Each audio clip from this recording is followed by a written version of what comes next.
Toni, do you see yourself as a teacher?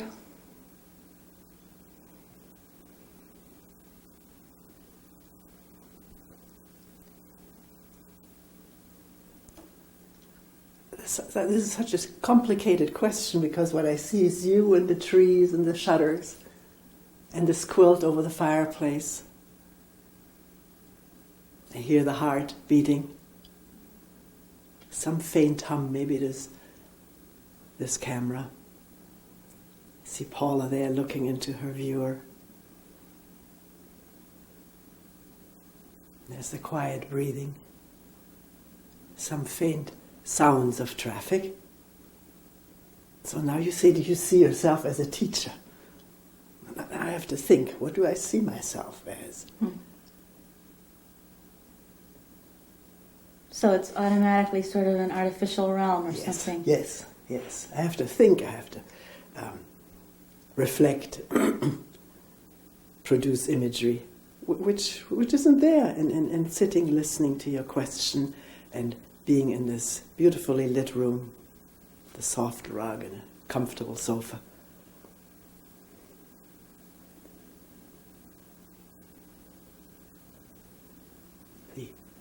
The stillness of it all.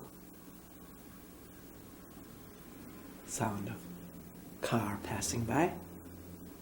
Where's the teacher?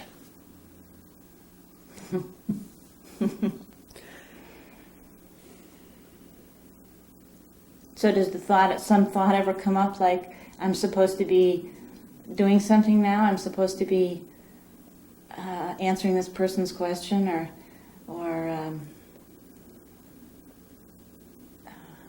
well, the question is put, and something happens, which I don't want to reflect about a lot, but something happens and a response comes, which it did a moment ago, and it is doing it now.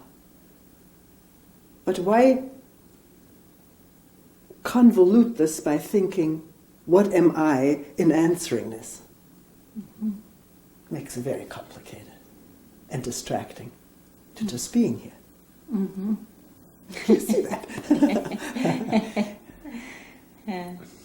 But you say something about this, because this being your first question, there must be something important in your mind about this thing of calling oneself a teacher or calling somebody my teacher.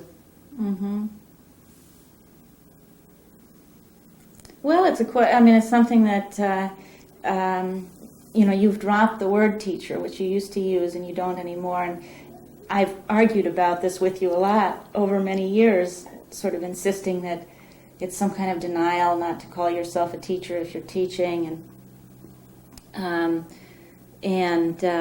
I'm really interested in this whole question of how we create authority, how we make a separation,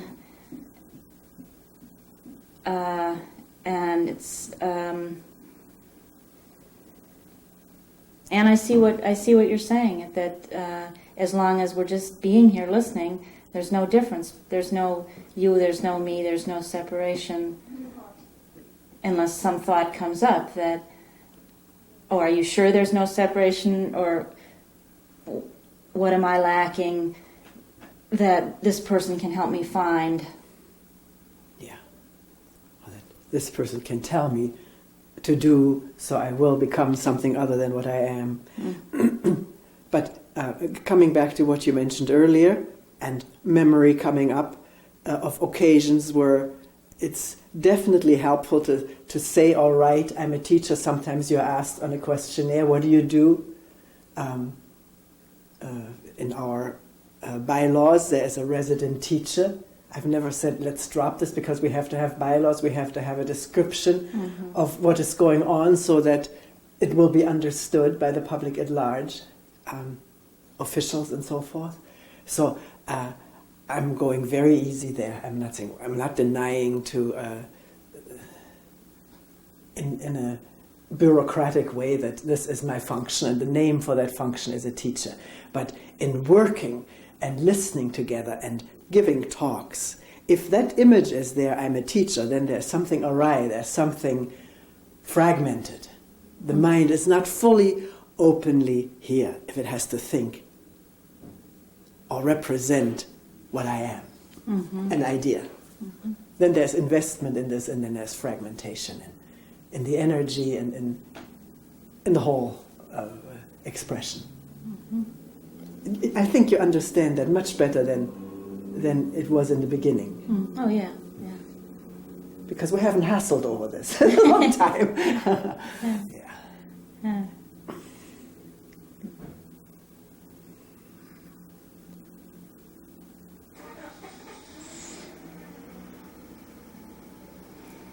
Toni, there's a lot of talk nowadays about self-esteem, Yes. and a lot of talk about pride and identity. For example, groups of people who maybe have historically had a very negative identity, blacks, gays, old people, women, whatever.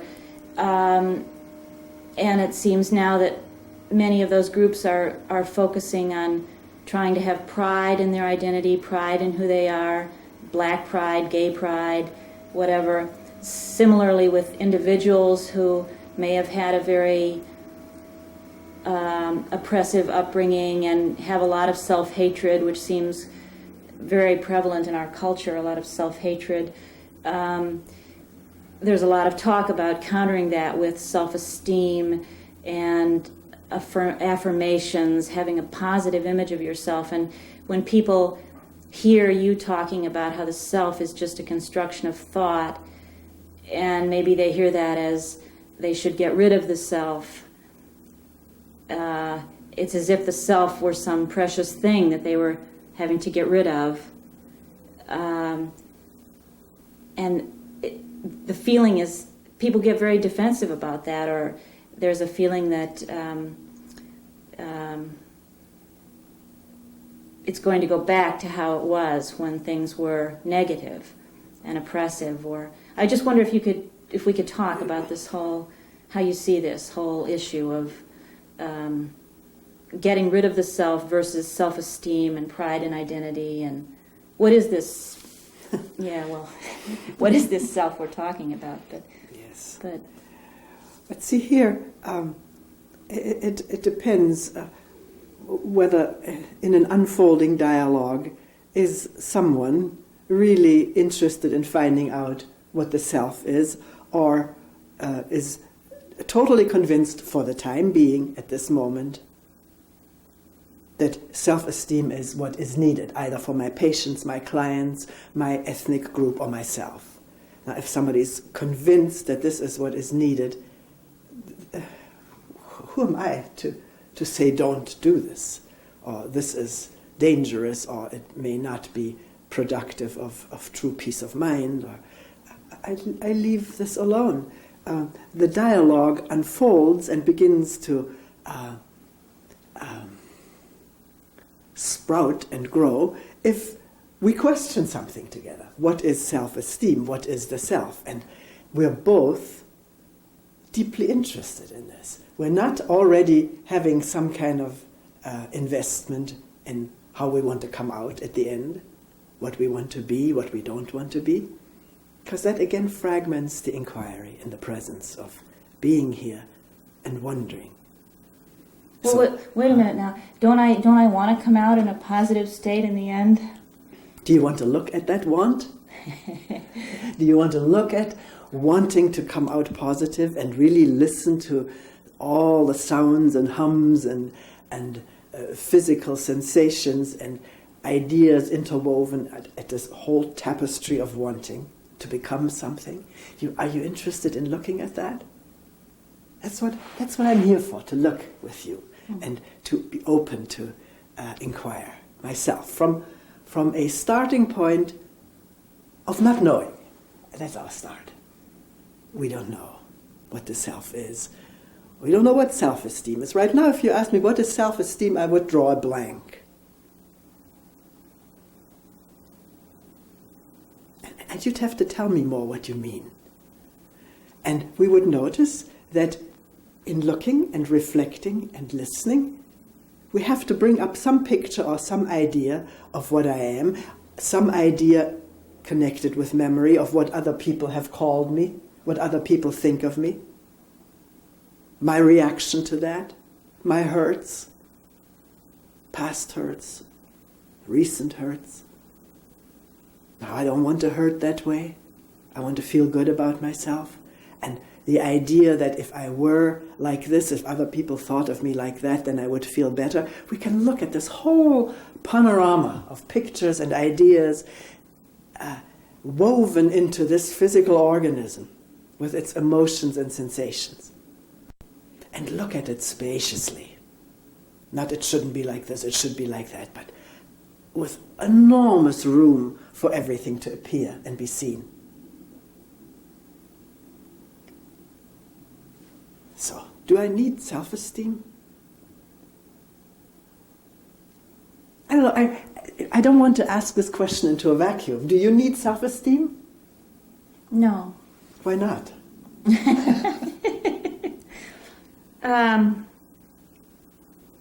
Because you're disabled? I don't think so, but you tell me you are. Do you need to have some self-esteem as a disabled person?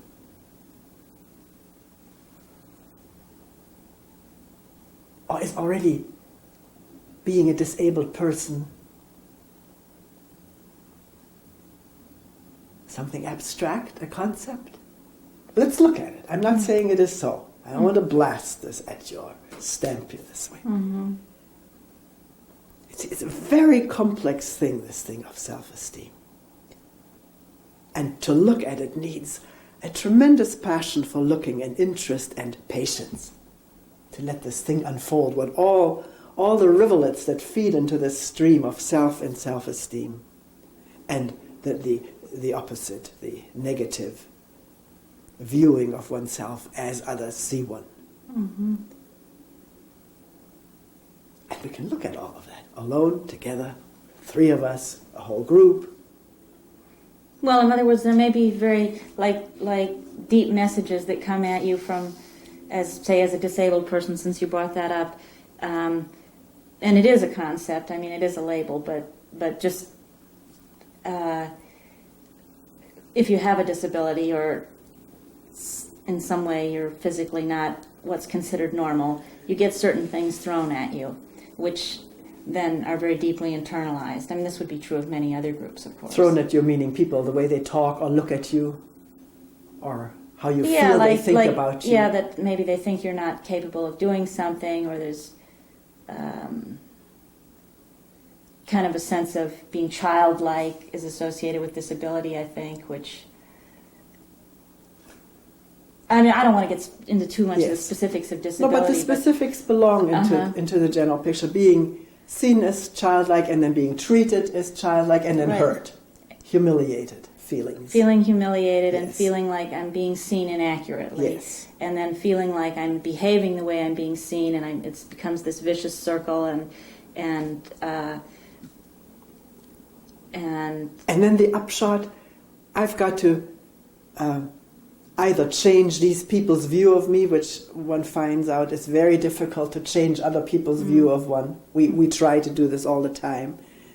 And then maybe the suggestion or reading about it, maybe I can work on myself and improve my own self-esteem. If I thought of myself highly, then it wouldn't matter how other people think about me. Mm-hmm. Is that what you meant by self-esteem? If I change the way I think about myself, then it doesn't matter what others think. I know what I think about myself. And that is, I esteem myself, I respect myself, I think highly of myself. And it's creating a positive image instead of the negative one, that I am a competent adult person or something, to replace the incompetent child image or whatever. Yes. And does that work? Have you gone through that? Yes, and it doesn't work. Tell me why it doesn't work. I'm interested to hear that directly from you. Mm-hmm. Well, because it just doesn't seem to get to the core of it. I mean, for one thing, it's not true. It's not accurate. I mean, because there are moments when I'm incompetent or childlike or whatever. So the positive image is in some way false, and it always gets bruised because somebody important to me sooner or later contradicts it, and even at my moment of behaving in the way I think most competent, tells me I'm incompetent or something like that. Or may tell you how competent you are and you feel there's something hypocritical in what he or she says. They don't really mean it. They just want to make you feel good. Right. Patronizing, Or whatever. yes. So, so it doesn't seem to really get to the core of. So what's the core? What's the core? The core seems to be not caring anymore. I don't mean in the sense of despair, not caring, but I mean in the sense of not being able to be hurt by that, because it's not who I am. I'm not identified with what other people think of this body, or what I think of this body, or what society thinks of it, or what or the feelings that come up when I'm hurt, or the wanting to be something else, wanting to be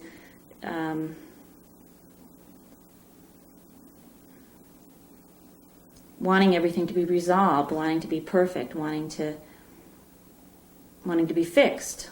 And wanting to be feeling good all the time. Yeah. Feeling satisfied all the time. But let me ask you, I was listening very carefully. If you're not what other people think you are, and if you doubt that you are what you think you are, negative image, positive image, the mixture of the two, and if you're not what you think you want to become in the future, then what are you? Nothing.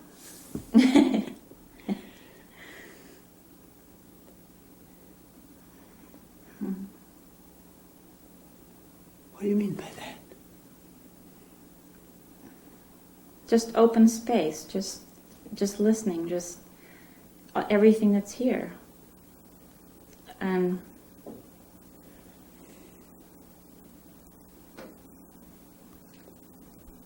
you mean the idea of that, the conceptualization of open space, the concept or idea of nothingness, emptiness, the void, and saying that's what I am, if I'm not the images and if I'm not the ideas of other people and my history and my positive and negative self-esteem, if I'm not all of that, then I must be the void, I must be nothing. Well, I don't mean it in a negative sense of voidness, of, sort of, again, that despair quality of the void. I meant just kind of a spacious openness, that emptiness, that's what's there when there's just listening.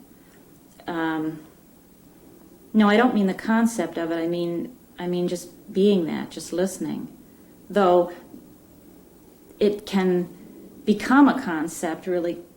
It seems like that's a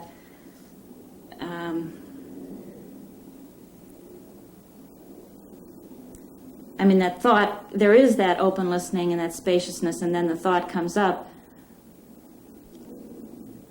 The thought comes up, this is spacious, open listening, and this is what I am, or something, then it's a concept. Well, is that what's happening right now?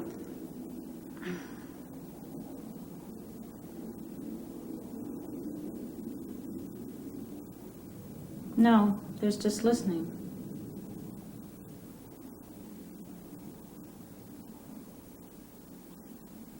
And in this listening, with the fading sound of airplane,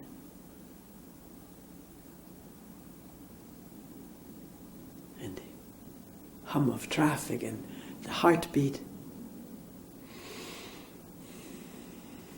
taking a deep breath, all the physical vibrations, whatever all is there, the words don't need to disturb the openness. In that listening, is there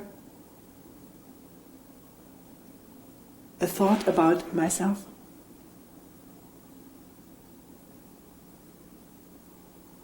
As the listener, as the attender, the observer,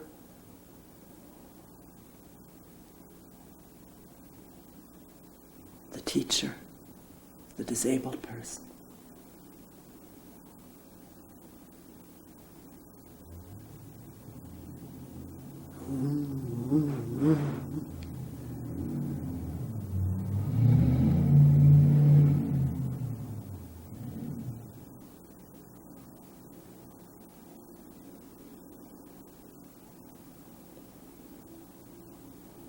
And in this listening,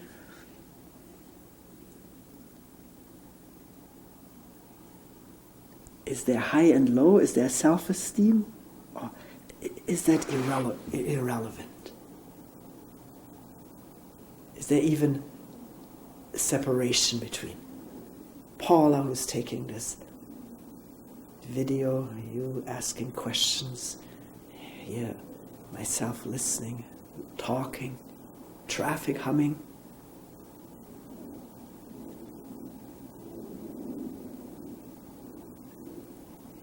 It's really amazing if we don't think about ourselves. Where is the need for self-esteem? Repairing our image or upholding it or putting someone else down.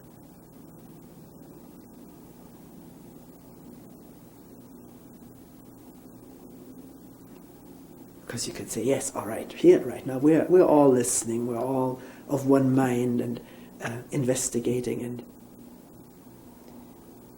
being here, present, in a loving sort of a way. But let me step out of the door, down into the world.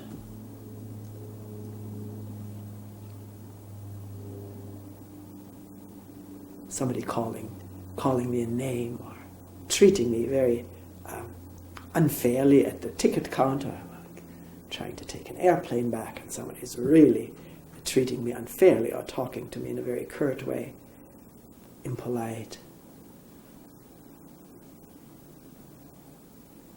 Or I'm African-American person, somebody crowds right in ahead of me, but just as though I didn't exist.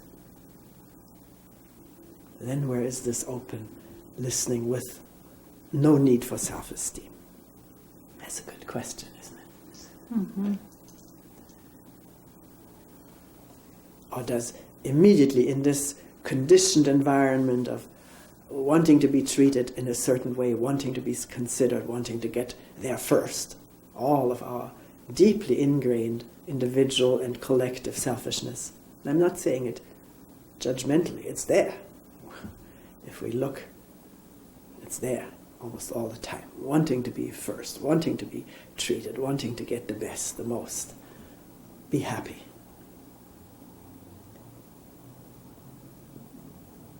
Is it possible in that environment, which we're creating it, we're the victims of it, the participants in it, producers of it,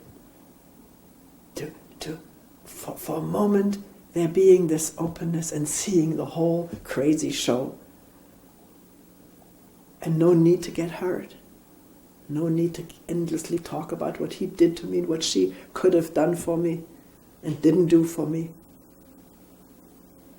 Dropping these stories and just being there.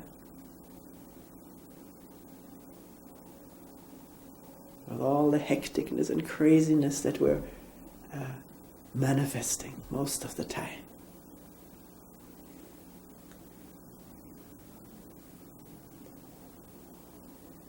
So what would you say to somebody who is feeling hurt or angry, hurt and angry? Somebody has just treated them in a way that makes them feel misunderstood, that they don't exist, that life-threatened feeling that we get when. Yes. Well, how would you suggest that someone work with that, or do what should you do? Yeah. So see, if you come to me and you're just smarting with hurt, it's so painful, and the story is still running, and you want to talk to me about it, maybe get my support, my sympathy. Why not start listening? How else can you start? Well, listen together. Maybe you don't want to listen, you just want to talk and want to express. And you crave for support for your feelings. Not only support for your feelings, but you want to have an ally in your fight or opposition or vengeful thoughts against the person who hurt you. You're seeking, we are, I'm not saying you, we are seeking allies. We love to hear other people share our feelings and share our resentments, our anger at someone else.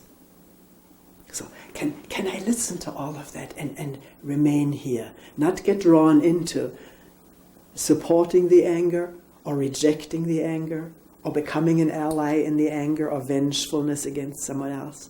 Not drawn into that, but totally listening to this as though I was you, but still not being that.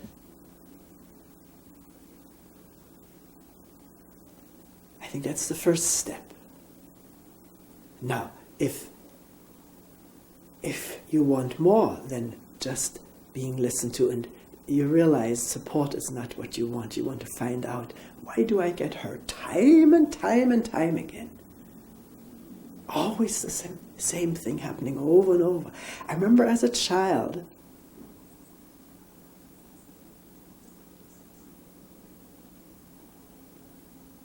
when my brother would get punished for something, sometimes a failing mark in school,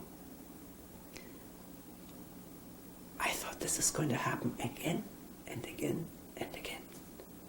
I'll have to go through this, and I suffered intensely with him.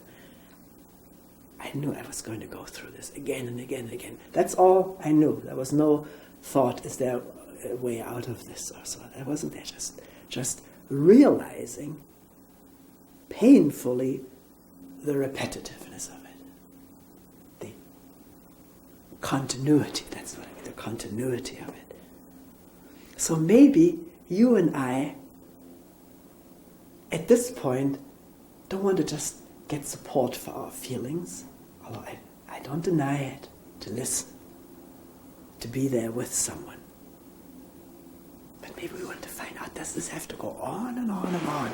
Not how can I terminate it, but just wondering, what is going on? Which has been going on for centuries and thousands of years and will continue this way. What is it? What's happening? To get into direct touch with the hurt, since that's what you brought up. The anger, the pain. But people often say to me they don't know what that means, to just be with it or to get in direct touch with it, or... Yes, because it's not something that you know. This is not knowing it. It is not knowing it. It is not knowing the anger, and because it's not known and labeled as what it is and recognized and analyzed in a known way, because it's not known, therefore there is the possibility of just that. What is it? I don't mean what is it and hankering for an answer. Like analysis of it. Yeah, or it's trying it's to figure it out. Or explanation, description. But this vast, call it dark, openness of not knowing, in the presence of internal upheaval, turbulence, pain, tension. Sort of, what is it? And noticing, if there is some attention, noticing the drawing away from it, the resistance to it, the habitual, very habitual desire for escape, partly based on the idea, I can't bear that, it's unbearable. I can't touch it, it's impossible, I don't know how. Mm-hmm. And of course we don't know how, it's no how. How is something in between, it's already an escape. That's something we never learn any place. We always learn to know. Knowledge, more knowledge, more knowledge. Past, present, future. But not knowing is not something ever talked about or learned or practiced. I don't know whether it can be practiced.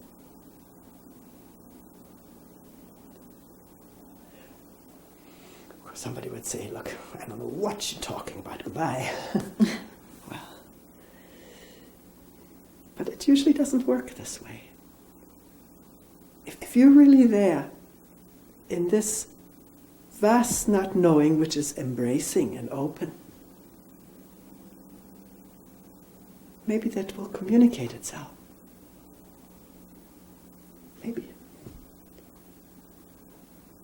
And there can be a joining in that. And it's already a completely different way of being than escaping or resisting or begging for support or wanting to have allies in one's pains and hurts and vengeance. It's different. We don't know. What is it?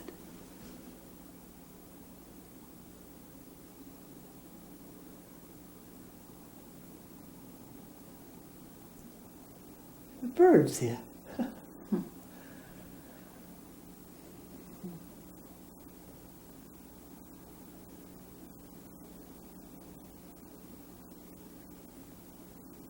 Such green trees. Yellow flowers and purple. That little red flag of the mailbox.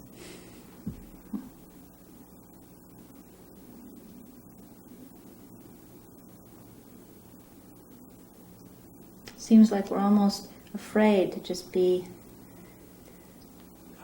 that simple, that the mind starts creating dramas, questions, problems. To keep existing as a question and knowledge and drama producing mind and problem producing mind. That mind with its eon-old habits of creating drama and problems and knowledge and questions wants to also continue.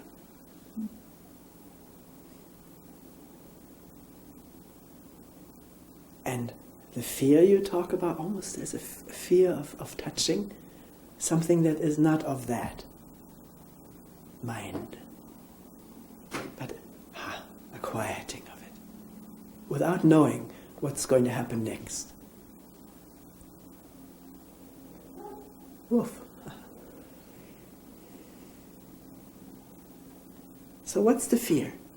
Is it a fear? Because that can be immediately translated into the knowledge. Yes, of course, it's the fear of not continuing and being satisfied with that answer. Mm-hmm. I've got a pretty up-to-date spiritual answer. I'm afraid of not continuing. But that's not being in touch with that fear anymore, is it? No. It's slipping into the security of an answer. Mm-hmm. And not in touch with the discontinuity. Not in touch with the discontinuity. Discontinuity. Dying. Mm. Mm-hmm. Dying to being this or that. The hurt person, the victim, the victor. The oppressed or the oppressor. Because these are pretty dramatic roles. Dying to being something. Me, something me. Me.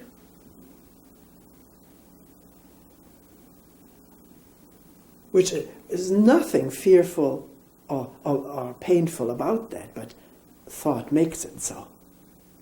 Painful, fearful, frightening, dangerous. No, I can hear some people right now saying, but me is a wonderful thing. Me is a, me then is live it. Live it and see and watch.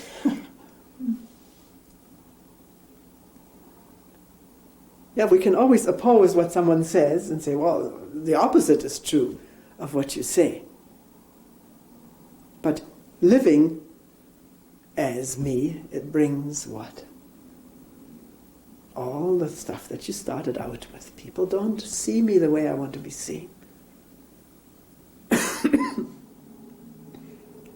They don't satisfy my me. How can they? Everybody wants to satisfy their me. And it is an eternal collision course. Not just with other me's, but internally. Because there's the me that wants peace, there's the me that wants to battle, the me that wants to follow, the me that wants to rule, the me that wants to desire, and the me that wants to be without desire. The me that wants to express anger, the me that wants to be without anger. Mm-hmm.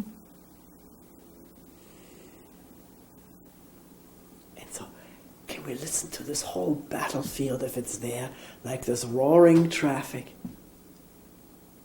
It's roaring, but it's faint at the same time.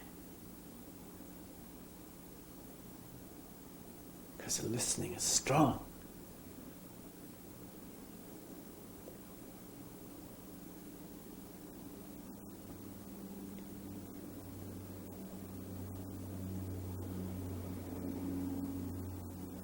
What else do you hear other people say?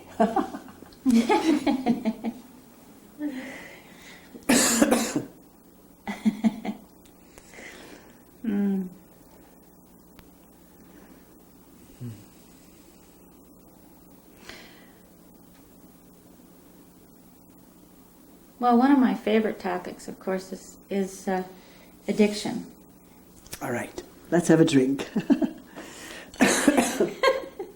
A drink to addiction.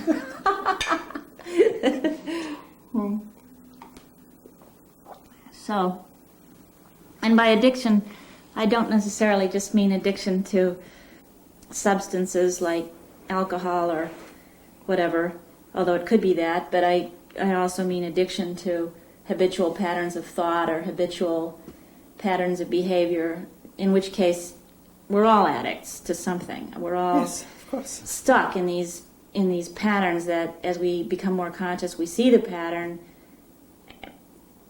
And I mean, I know people who are, well, myself, I mean, I'm stuck in many things, or I see people who are like drinking and they've tried everything. They go to AA, they do this, they do that, and it just doesn't work. They don't stop. And then one day they do stop. And the more I look at it, the more I realize that I don't really know, in the case of the addictions that I've gotten out of, or that have fallen away, I don't really know how that happened. Are you satisfied with not knowing how that happened? More satisfied than I was. Or are you addicted to having I think I am explanations for addicted to having that? explanations.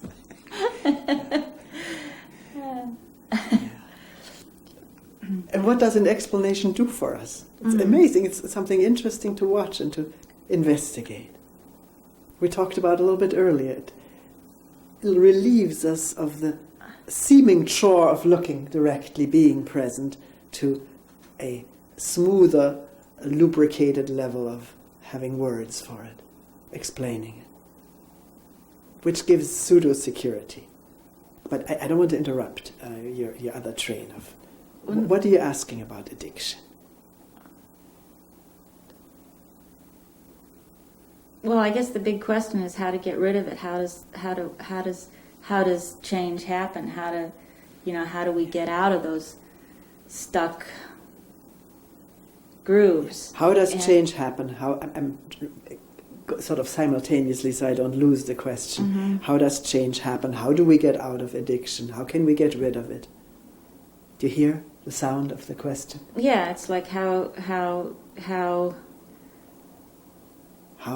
yeah, how it's wanting an explanation and wanting a way that's assured, and wanting to fix things up, wanting to fix myself up, and wanting to fix other people up, and wanting to fix wanting to get to some sort of non-addicted world, Yes. non-addicted me. Yes.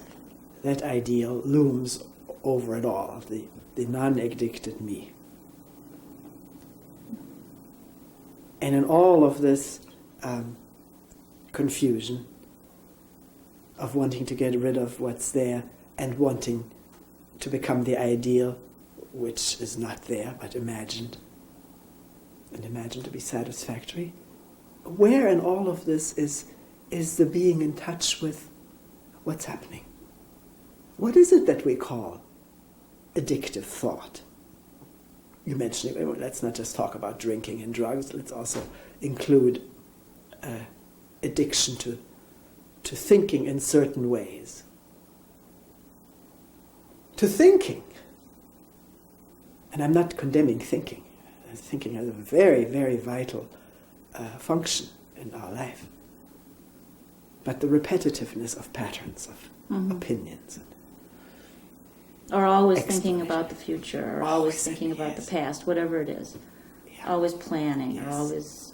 And maybe we could say, we begin to call it an addiction when we become aware of the repetitiveness of it, the circularity of it. It always goes around like a little hamster cage. And the pain of it. The pain of it. Yeah. So, is it possible to see all the habitual reactions to it, which you listed, how to get rid of it, how to this and that, and drop for the time being the ideal of the non-addicted person, and with the how to get rid of and what to become with that momentarily out of the way, what is really happening in a circular thought, the thought about the future? You bring it up very often. What will I do in the future? Where will I be? Or where could I be? Just watch that thought arise and how it immediately connects. The whole physical organism is engaged in the fantasy about the better future or the worse future. And almost the whole physical organism craves more of this fantasy about the future. It's addicted to the manifestation, to the physical, what can you call it? Manifestations of these thoughts. The physical juices that flow, the muscles that operate, the glands that function, and the organs that vibrate with the thought about the future. The good future, the bad future. Just watch it all. And you can say, well, how do I do that? It happens. It is watchable the moment trying to get rid of it or engaging in there's another word which escapes me, engaging in the future of being non-addicted. Once that is put aside, temporarily, who knows how long, it doesn't matter. And what's going on right now, listening.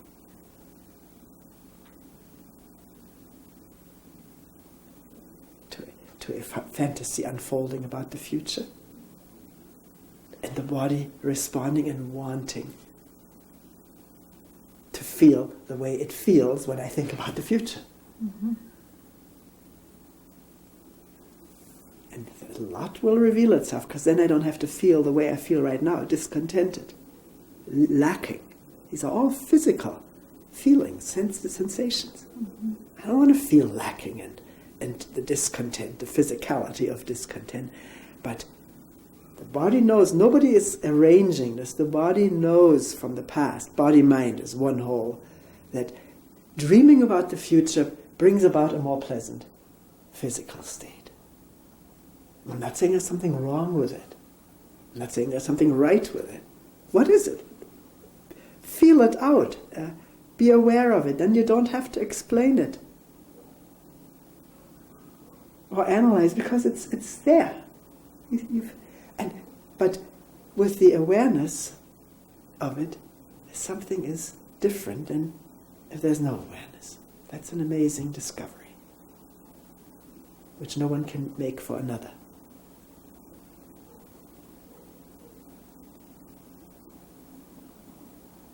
So I don't know whether this came out clear. The question was, what about addictions? Let go of trying to fix it or dreaming about the non-addictive state, or not just projecting it, and be with what it is that you call addiction. But spaciously, there's room for that traffic hum, and the children's voices, and the breathing, and the dogs barking.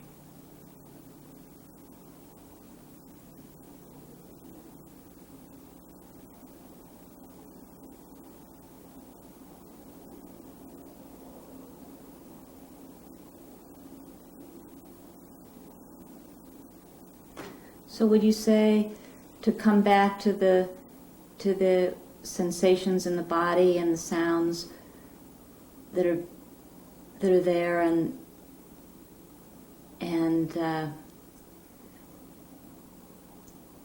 it seems like, in a way, that's what you're saying, and yet it seems like you're always being very careful not to make it a method, not to, because what you're really pointing to is a kind of openness that also sees that urge to have a method or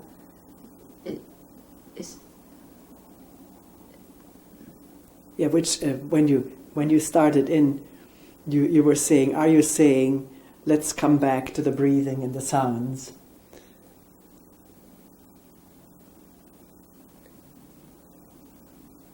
Which may not even be possible at this moment of this addictive drive to whatever, think about the future or indulge in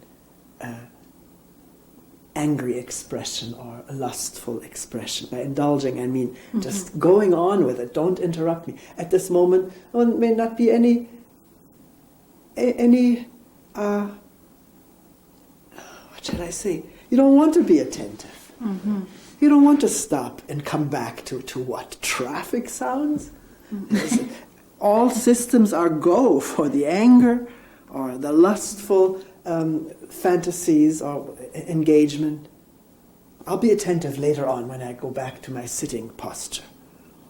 I'll do that twice a day, so I'll take care of that then. But right now, let's have fun with the anger or fear. It's not fun, but there's an addiction to fearful thoughts. Reflecting about my terrible childhood can be a real addiction to stuckness and needing to go over and over and over this. So at that moment of being stuck in this, is there a spark of interest to stop and look? And the first thing that will reveal itself maybe is not the traffic and the dogs and the flowers and blue sky, but this momentum of current of wanting to go with it. Mm-hmm. And resistance to being interrupted in that. Even that sparking another anger. I have to express this, I have to blah, blah, blah, blah, blah. But as I always say, since we're talking about it, we're looking at it now in a very spacious setting. Maybe when it's not spacious and tight, there will still be this spark of, hey, what's going on? I was so interested in that time. And here it's going on. What is going on? And feeling all of these energies to not be attentive, but go with what has in the past been satisfying, pleasurable. And yet that spark of attention